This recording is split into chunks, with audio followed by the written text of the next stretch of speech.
Quand on pense que c'est fini, c'est qu'il en reste encore. Le masque est de retour, cette fois-ci dans la bonne ville de Sky City, à quelques kilomètres à peine de l'endroit où Walter et Big Ed se sont affrontés pour la dernière fois. L'objet tombe entre les mains d'un pauvre antiquaire sans le sou, dont la femme est décédée suite à un tragique accident et dont la fille ne parle plus depuis lors. Comme toujours, le masque va changer bien des choses dans la vie de ses nouveaux propriétaires, à commencer par leur accorder la vengeance pas si douce à laquelle ils aspirent depuis longtemps. Alors que la ville est à feu et à sang et que le nouveau Big Ed sème le chaos partout où il passe, le lieutenant Kelloway débarque à son tour à Sky City, à la poursuite du masque dont les agissements récents font la une de tous les journaux. Big Ed est-il un tueur psychotique atteint au dernier degré, ou bien une sorte de justicier de l'extrême? En tout cas, il s'en prend avant tout à ceux qui s'enrichissent sur le dos des autres, et il ne faudra pas longtemps à Kelloway pour faire le rapprochement avec l'histoire tragique du pauvre antiquaire.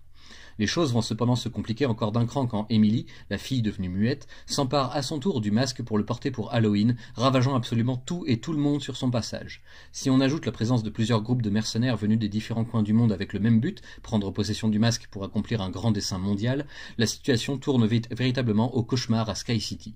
Mais grâce à une bonne dose d'amour et de raison, les bons sentiments finissent par l'emporter et l'item maudit disparaît à nouveau de la circulation, pour réapparaître peu après entre les mains d'un minable braqueur de banque qui, de fil en aiguille, le mènera jusqu'à une base secrète de l'armée où un général suicidaire va se retrouver sans le vouloir affublé du masque, devenant une nouvelle version de Big Ed en très gros manque de reconnaissance.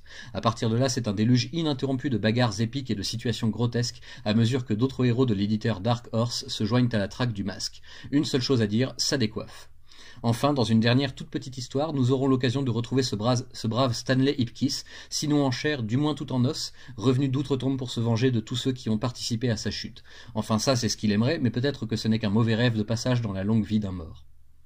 Avec ce troisième tome consacré aux aventures du masque, Delirium nous offre 3 histoires en un seul volume, qui se suivent à peu près pour les 2 premières et qui s'intercalent où vous voulez pour la dernière.